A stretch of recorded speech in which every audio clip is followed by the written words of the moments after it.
change in the fundraising sector has never been greater. But innovations in technology are evolving faster than our ability to understand them. Are these advances good or bad? Do they have unintended consequences? And what is the application to the global fundraising sector? That's what we're here to find out.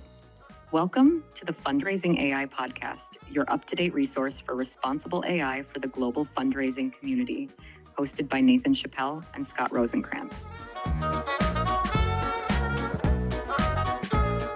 Hey everyone, welcome back for another episode of the Fundraising AI Podcast. I'm Nathan Chappell. I'm here with Scott Rosenkrantz.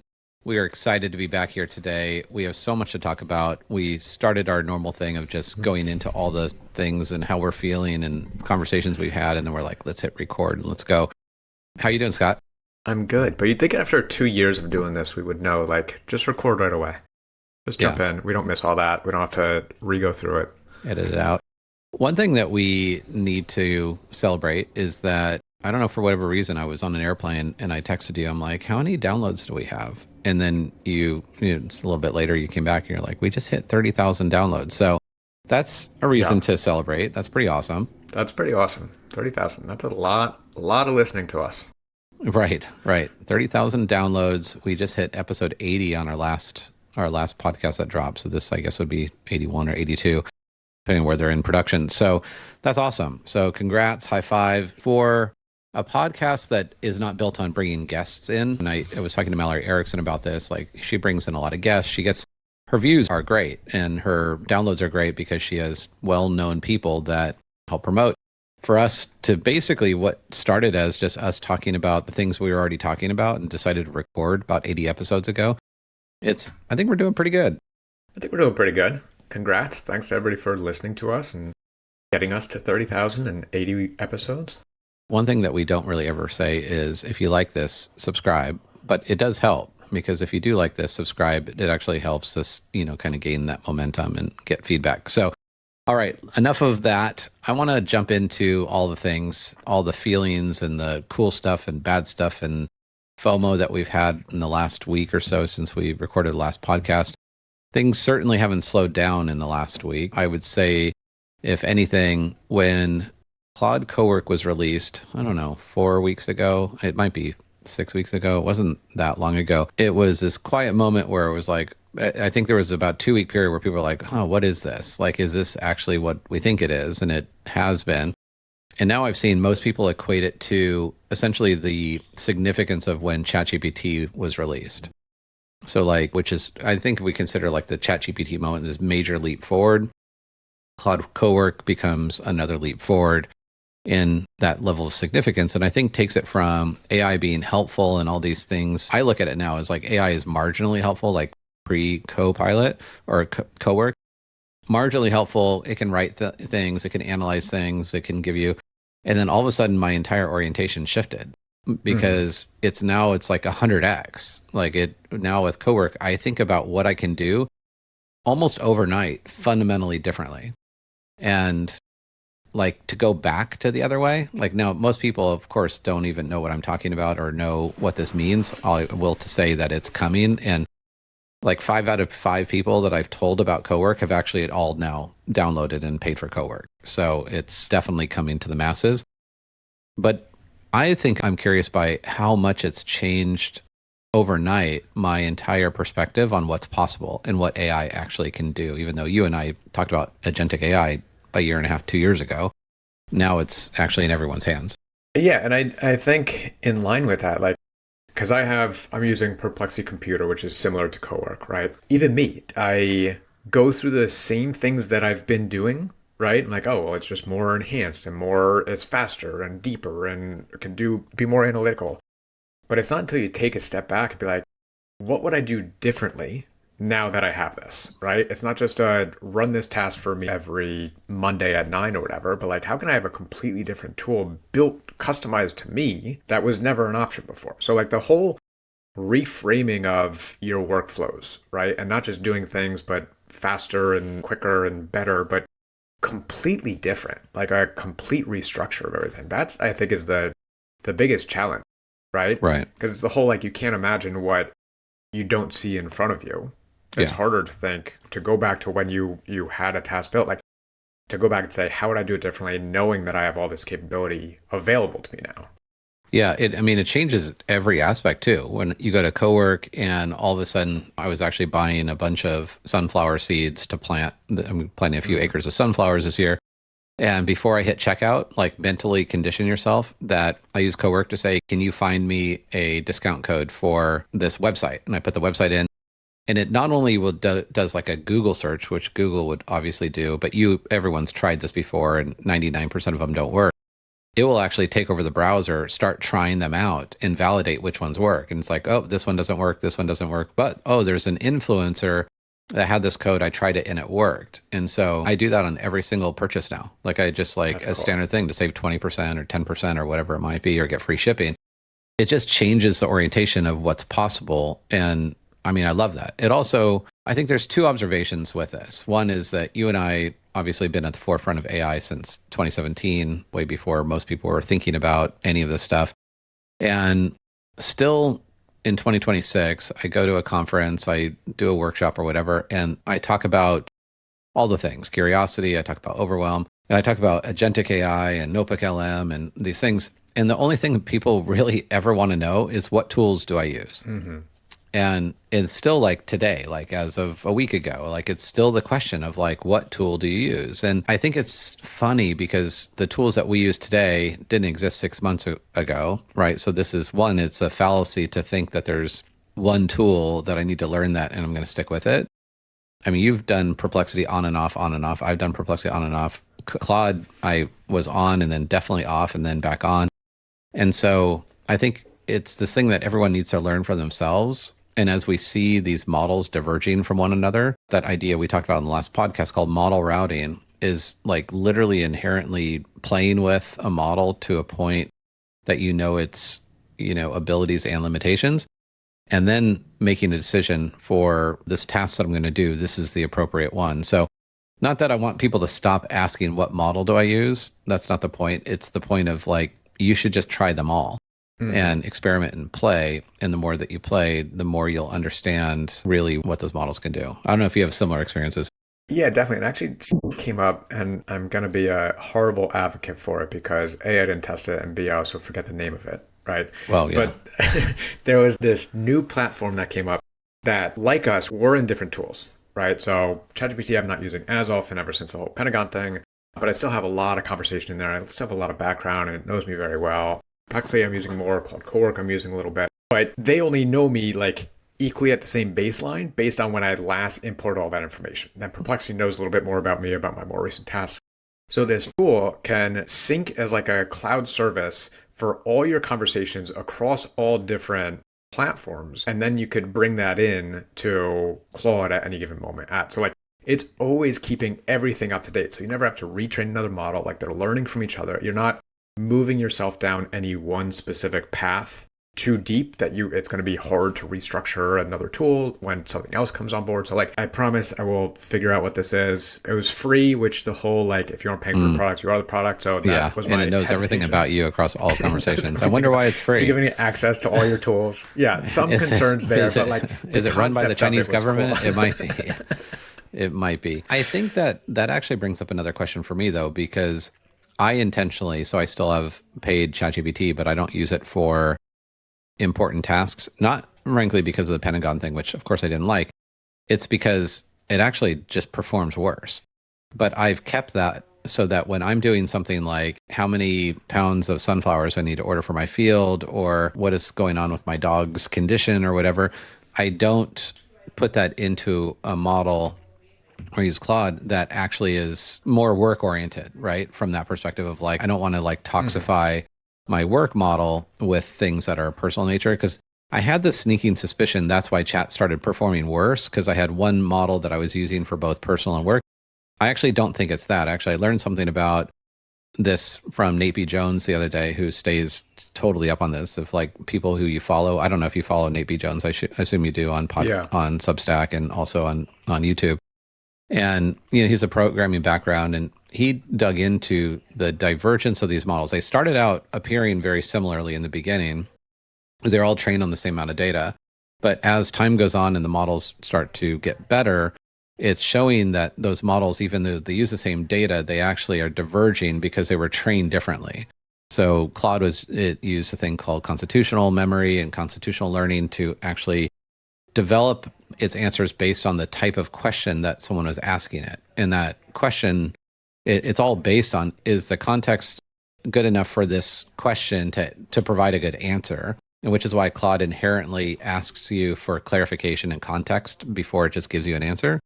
And of course, ChatGPT is based on reinforcement learning with human feedback. And so that reinforcement learning is just like it's training itself. And then they used humans to kind of validate things along the way. And obviously all kinds of inherent bias, but it wasn't based on, is this a good enough question to give a good answer? It was just based on this immediate sycophancy response. I think that's where it's really starting to show like a very strong divergence between the quality of output that you get. Yeah, and think about that like an intern, right? If you had two interns and one was, you gave them both the same task and one was like, okay, I'm going to go do it and then I'm going to come back and you tell me if it was good or not. Or the other one was like, hey, let me understand a little bit more about exactly what you're looking before I execute on that task. Like, eventually, the one who's digging in deeper and being more proactive is going to know you better, going to create better outputs and be the one that you go to because you don't have to say, yeah, this is good. Yeah, this is bad. Like, it's pulling things out of you. I mean, how many times we have our tools like ask us those questions that we aren't even thinking about, right? Yeah. Like my custom instructions have, whenever I give you a prompt, enhance it by giving it a role, filling in the blanks, and then tell me what that prompt is before you execute. Right. Like I can see what assumptions it's making. I can also see where I didn't give as clear instructions. And then that just helps kind of pull things out of me to get to a better end result. Yeah. Yeah. Well, let's move over to kind of this idea. So we've now obviously everything that we just shared. And if people haven't experienced this already, they will experience it soon because there's kind of no putting the genie back in the bottle. That generative AI is here. It's not going away, but agentic AI is now present. And actually Claude released CoWork for your phone last week. And I'm just like, I don't even know how to use that. Like, not that I don't know how to use it. It's like, I don't even know what I use it for. And how does this it's like too accessible now. Yeah. Like it actually kind of freaked me out. Like this is like so profound, but like, I now have a supercomputer in my pocket. Like it takes a phone and be like, oh, create me a website and whatever. And I can just do it straight from this app and not have to go into any other thing. So it's actually kind of mind blowing. It speaks to something I've been writing about a lot. I've been thinking about a lot. I've been reading about a lot is this idea of like the intensification of work. In fact, I had a call this morning with a colleague who was just talking about culture and burnout and kind of that balance. And there was this really good article last week, I think it was a week or two ago, that came out. HBR did an article called AI Doesn't Reduce Work, It Intensifies It. And in this article, the researchers from HBR, they actually entered a tech company and observed this tech company for about 9 months or something as employees. And they basically showed kind of pre and post. Now, this ended in December, which is really interesting because between December 31st and now we're in March, it's kind of crazy to think about. Like when I'm like, oh, it ended in December, like that's like Stone Age, Forever ago, right? yeah. That was like forever. Like they didn't even have CoWork. So like imagine person back then. It's amazing. That was my first thought though. Like they didn't even have CoWork. Like this is a totally different game. Yeah. So regardless, they were doing old school AI up until December. And the conclusion or the findings were that people are working more now than ever. It didn't reduce work. Now we've always thought like, oh, computers will reduce work or email will reduce work. And of course, that never has happened. That's this fake promise that technology always adds on more work. We work differently. But I would say what it showed is that the more work was not mandated by the company. It was self-imposed. And what they call ambient work, which is just basically like kind of just a blend of boundaries, but personal and professional, where it's like you're taking your lunch, but you're writing a piece of code, or you're taking lunch and it's doing the synthesis for you. So it's like, well, I'm kind of taking a break, but I'm also doing this thing. Is that it was voluntary, that people weren't told that they had to do this, but this ambient work was kind of consuming all parts of their life, which was leading to a tremendous amount of burnout. I don't know if you've seen that, and even for yourself, where you've had to like create better boundaries or not. And the only way to create better boundaries, like literally turn the phone off or your computer. Yeah, absolutely. We talked about how like I deleted a bunch of apps a long time ago. In the last month or so, I've deleted LinkedIn news. So like I can only go to them at certain points of the day. I have limits on my phone of how much time I can spend. Like those boundaries are, especially, with the young family, like I want to be very clear with when I'm doing work and when I'm not doing work and putting my phone down, because it doesn't give me more burnout because I'm doing more work, because I feel energized about what I'm doing, right? Like I'm being productive. I'm doing these things that I wasn't able to do before, right? But like I need to prevent myself from just constantly doing more than I was able to do before, right? And like having some of that space and alone time and family time, right? Because it becomes energizing and kind of intoxicating. Like, look at all that could be done, all these ideas that were in my head that now I can get out. But like, okay, take a break from that. Yeah, especially for leaders that are listening to this. I mean, leaders play an outsized role in this, is that if you're doing this and you're just going so fast because you love it, know that others want to follow suit and they want to do that. And so we're very conscious of this at Virtuous. And I, with the team, kind of had to just take a pulse check occasionally and kind of just sense, like spidey sense, and like, how are you feeling? Like, and the pace has just increased. The pace, not just in work, but in life in general, and how fast everything is going, and from the news, and it's just a lot. And so finding those boundaries and adhering to those boundaries, super, super important. And I think also sitting back, I posed this question to a group of leaders last week. I was in Cabo at this thing next after. And one of the questions was, when's the last time the pace of change made you feel genuinely behind? And more importantly, what'd you do with that feeling? And I mean, you have a master's in psychology, so it's like one thing just to internalize anxiety and all of those things. It's another thing to actually spend the time to call it out and to think about, like, where is this coming from? Is it warranted, or what can I do about it? Do I have agency around these feelings? And so that's like a very real question. It's not just the last time I felt overwhelmed, but what did I do with those feelings? Did I just do more work, or did I kind of create a new way of working? And so I just think it's something that I think we have to address almost on a daily at this point. Yeah, I was talking to somebody about that just the other day, about learned helplessness. Like, it is impossible to stay up to date, right? On all technology, all tools, all capabilities every single day, and still manage your, like, unless that is your job or you have to just be up to date and nothing else, it's impossible for anybody to be completely caught up all the time. So learned helplessness is like getting to the point where I know it's never achievable, and so I'm just going to give up. I'm not going to try, because like, what's the point anyway? And so, I mean, there was a podcast episode not too long ago where we were talking about that, of like the singularity and all the things that could bring and where this is going.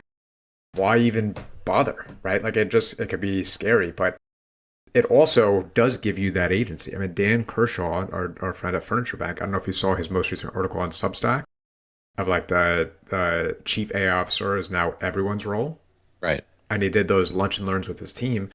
He's putting out case studies of a truck driver who created an avatar with HeyGen to help donors triage delivering furniture. And so, like, when it doesn't live in just one person's role and responsibility, everybody, that's what we talk about with like uniqueness. Everybody has their own perspective, the only way they address challenges. And so letting everybody have the same responsibility of like, we're all trying to do this together. You tell me how you would tackle this problem, like, and all the capability to do it, it just becomes such an incredible opportunity, but it needs to be harnessed and also guardrail.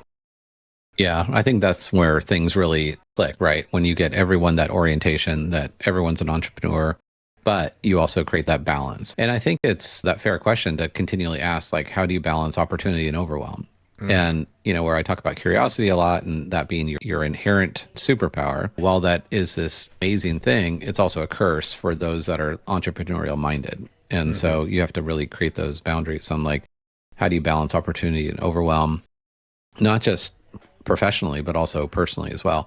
The HBR article was interesting because it didn't give a lot of like what to do about it, but there were kind of 3 different things that it shared. 2 of them I felt were really important. One was like intentional pauses, and they shared like because of this, the speed and the pace of all this, that we've always called human in the loop, where it's like AI doesn't just make autonomous decisions, but there's a human that needs to validate before it goes out. But they're suggesting even past that you would create space where a human had to question, like openly question. So say if there was a meeting, around the team and AI recommended something, that it would be up to the humans to bring up a different point of view or to question the validity of something, like intentionally, not to make sure that you're not just assuming that AI knows better, that you're adding in that professional judgment and critical thinking that is required. And the other part was around human grounding and protecting space. Now, in fairness, like, so I was in Cabo, I was at this thing, and I was having breakfast with someone, but we both decided it was going to be a work breakfast because both of us had presentations that day. So we like sat there, kind of talked, and we also were working on presentation. And in the last minute, I was not going to use slides. In the last minute, like of our conversation before we had to walk to the conference, I'm like, you know what? I'm not going to do slides for my presentation, but I'm going to do slides for the questions. And I had a list of 10 questions. So I just go into Cowork and I'm like, hey, can you create slides using the virtuous branding guidelines on this website and create slides? I just left my laptop open and we walked from breakfast to the room and those slides were done. And I literally plugged in my computer and I was like, here we go. And it's crazy because I think about that human need for human grounding. And I did that exact thing that I was like lecturing people not to do, right? I wasn't being fully present because I'm thinking in my head, I'm like, oh, these are going to turn out okay. And like, I mean, it's just super cool to see this. But that human grounding part where Harvard was really recommending people like literally turning it all off and hanging around the water cooler and just connecting or doing things that would just be non-technically oriented. And so it's just a hard draw because I'm like, oh, I could have enhanced my thing. I'm just going to do this while I walk over, and I'm walking over with my laptop open, so it's still connected to Wi-Fi. And yeah, it's just going to be this balance or this tension that we're going to have to deal with continuously. Yeah, and I mean, working with you for the past 10 years almost, like I know that you don't stop, right? Like you never just rest on your laurels like, it's fine enough. I don't need to tweak or like enhance it. So for some people, they're like, oh yeah, that's fine. I can definitely take a break. Like the work's done. I'm going to go on vacation, whatever. But you need to set those guardrails for yourself much harder than many people do. And maybe it is that entrepreneurial spirit of just like always looking to see how can things be better? How can I do something different, more quicker, more efficient, whatever it is. Like that's going to be the hard stop.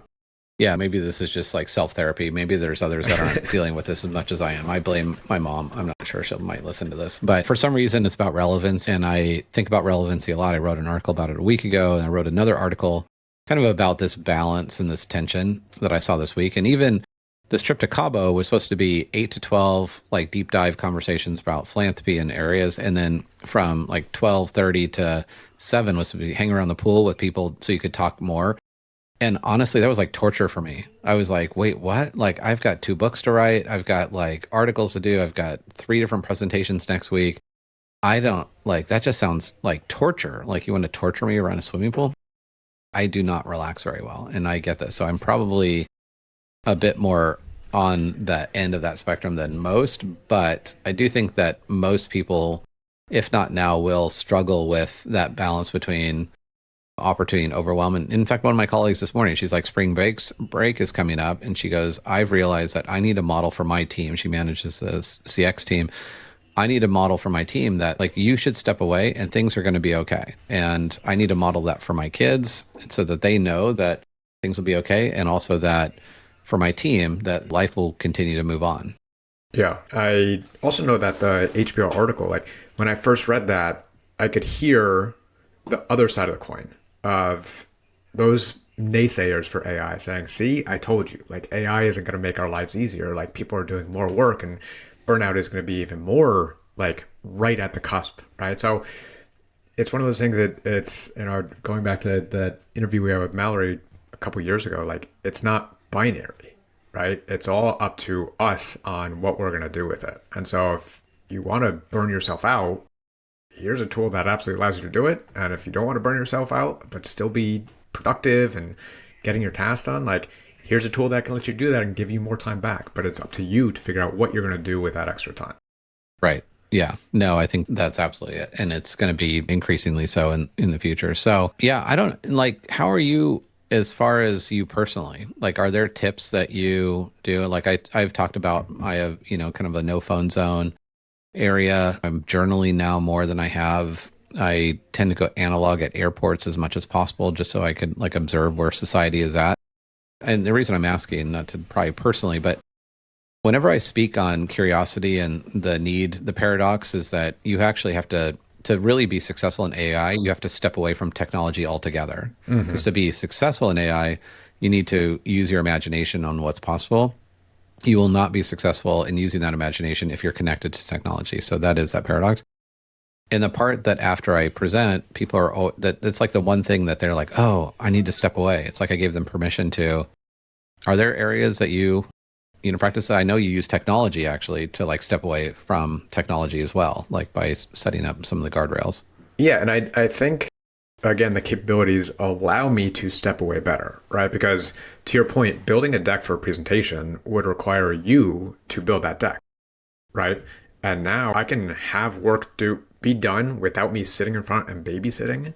That allows me to go do something else. And so I'm trying to be a lot more structured of not having my phone on me when I'm with my wife or my son, right? Like I have my watch on me, so if anybody needs to get a hold of me, I'm still accessible, but I'm not having something just right in front of me in the middle of our relationship, right? Like doom scrolling, and that's such an addiction, and I'm trying to really break that habit. And also going to, I got a Kindle Scribe to keep my notes as opposed to notebook because I just lose stuff, but also an iPad. Like I used to keep notes on my iPad, but there's so many distractions just tempting you there. Like a Kindle Scribe is just for this one thing. And so I try to like delineate certain tasks to certain areas so that way it's not such an opportunity for these distractions to come up. I keep my notifications down, like just very specific on like what was going to be presented to me at what time and how do I even remove those that aren't as necessary. You also use the screen time features where like alerts and notifications or do not disturb really well. I think most people know those exist, but they actually don't use those. So they're just like ding, ding, ding, ding, ding, ding all day long. Like it's spam calls, it's emails, it's Slack messages, it's all of those things. So I like how you use technology to kind of monitor that as well. Yeah, when we were in Amelia Island a couple weeks ago, I told you I just built a shortcut on my phone that in the morning, it won't let me open up like certain apps that I usually go to for doom scrolling unless it checks my health from the day before. And if I did one of like 7,000 steps or, I meditated for 15 minutes or I had to do something. So that way, like I'm again working on both sides of it, right? Not just continually going down a technological path, but I like feeding myself, taking care of myself physically and so on. And so I have opportunities to kind of intervene and say, all right, let me bypass that structure or let me meditate for 15 minutes or whatever. But it's a constant reminder of like, pause before you just jump into, the news or whatever it is. Yeah. Well, I think that leads us into the last part of this conversation, which is, around community and connection, being a growth industry. And so I shared a couple of weeks ago that I made a few people cry and that number keeps on continuing. I need to change my approach or something, or people just need to stop coming to me and asking for my opinion on where AI is going. Or become a therapist, then it's right. I don't think I'd have a lot of repeat customers.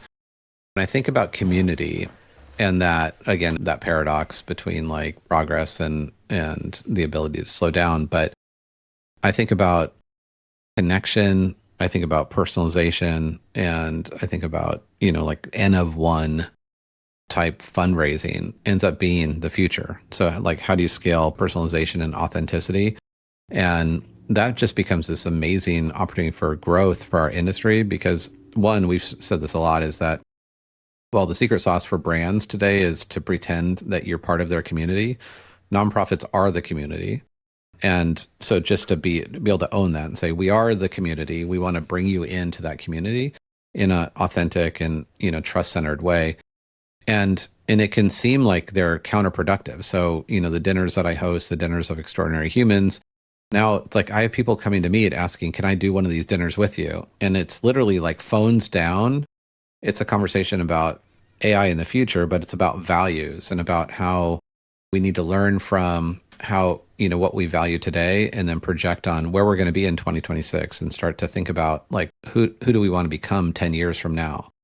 And so LinkedIn did the job survey, like the growth job survey. It was like the 50 top jobs in the US today. And fundraiser, actually fundraiser, like a human fundraiser actually hit, I think it was like number 15.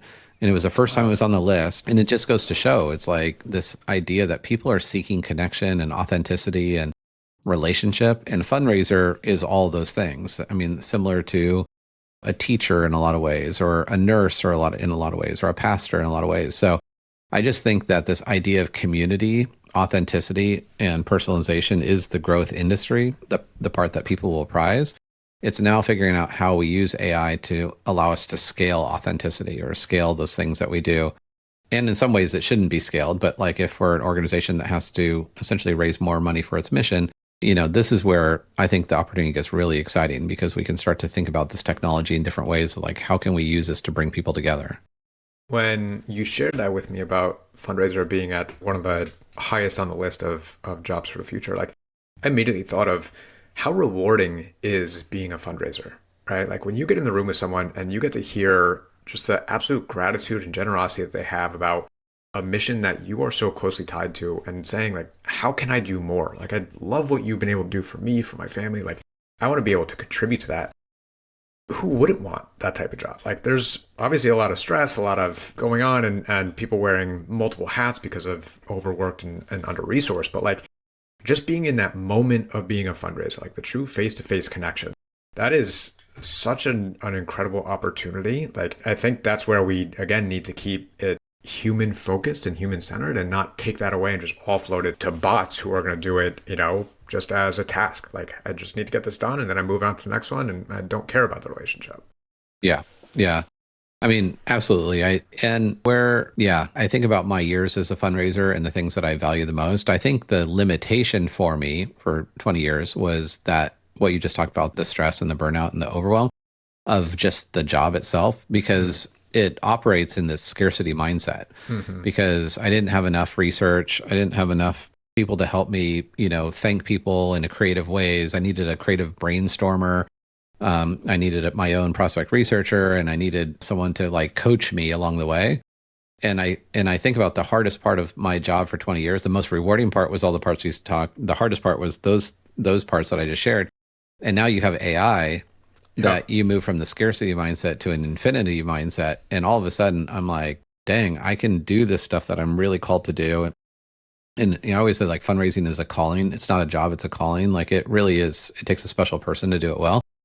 But you now have wings, because you have the creative brainstormer, and you have the coach, and you have all these things in AI to help you do that job better and offload the things that you just didn't have before. I mean, it's a game changer. I actually think this is an opportunity for a lot of people that are community oriented, but also technically savvy, to blend those two things together. And they seem disparate, but blend those things together to really, truly like amplify your effort. Yeah. That is such an interesting opportunity. And another thing that it connects to that we had on our list to talk about was Jensen Huang, his recent CEO of NVIDIA, and his recent interview where, I mean, there's so many layoffs, right? People are talking about that infinity mindset. Like, we could do so much. Why do we need so many people to do it, right? And again, these are, the Metas of the world, all these tech-heavy companies. But Jensen Huang says those people are just being lazy, right? Like, you go to this whole, we could do more with less mentality, but why not do more with more, right? Right. And if we're trying to scale generosity as a sector, right? Let's do more with more. Let's find more people to bring into that human-to-human relationship and offload all those tasks that were leading to burnout. Because now technology is way more capable to be able to handle that and be your own personal prospect researcher and so on. Yeah, it's such a good interview. I think that's a great place to end, because I think it applies like one-to-one to from the tech industry to the nonprofit industry. The interview, I forget the person who was interviewing him, was like, all these shareholders are going to demand, returns. And the one way that CEOs are finding those increasing their returns is to lay off people, because then they're adding more money to their margin. And he basically was like, so he's like, why wouldn't you just advise people to do that? Like, you just offload the things to AI. He's like, CEOs, Jensen was basically like, CEOs that are laying off people lack imagination, because they're basically just stuck where they're at. They're just trying to do more of the same, but for less or greater margin, like less people. And that's just a lack of imagination. Like, those that are actually have this like increased imagination of like, what are all the things that we couldn't do that now we can do? We're going to actually add head count. And I think I love that parallel and bringing that back into that, because as a nonprofit that has been, most nonprofits been conditioned under the scarcity mindset kind of rule, not enough money to innovate, no philanthropic R&D, like do more with less kind of thing. Now all of a sudden it's a complete game changer if you're willing to like, be bold and think very differently, like at a foundational level. Like, what are the things that we could have never done before because we didn't have enough money? And then to see where AI can actually help do those things and be willing to take risk and try new things. I mean, it's a complete game changer. Yeah, it's a complete game changer. And just touching on, I'm sure we talked about it, but not recalling when, but the virtuous adoption study just kind of speaks to that, right? Or was it 92? You surveyed 300 different nonprofits, 92% are using AI, but only 7% are really seeing success with it, right? Because it's not about the tool. It's not about just writing more emails, right? Or doing more reports, but it's thinking differently about what could you do if you had a team of agents that are just doing all this work running 24/7. Like, putting yourself back in that seat of like, how would I build my business, my nonprofit now with that unlimited mindset? Yeah. So lots of opportunity there. I think it's a great place to stop. By the next time we record another podcast, there'll be another favorite tool that we'll talk about. Mm-hmm. But for now, I think talking about opportunity overwhelm, about relevancy, understanding that these feelings are very common and figuring out productive ways to dealing with that, I think is super important. And a lot of that is by stepping away from technology to really spend some time, meditating or by yourself thinking through, journaling, creating boundaries around where you don't want work to just the ambient work to creep into every facet of your life just because it can. So yeah. And I for everybody that's listening, again, thanks for getting us to 30,000 downloads, but reach out to us. I'd love to hear what it is that you're doing to kind of separate that boundary to prevent yourself from burnout when it is so available and the tools are so accessible. Like the more we learn from you, the better.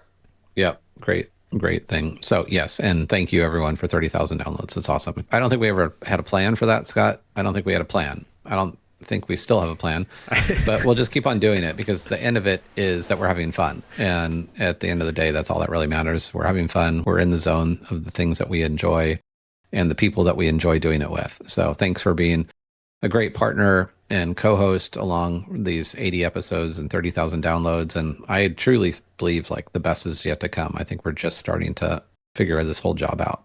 Yeah, agreed. Thank you too. I couldn't do it without you, obviously. Awesome. All right. Well, thanks everyone. And we'll see you on the next episode of the Fundraising AI podcast. Thanks all.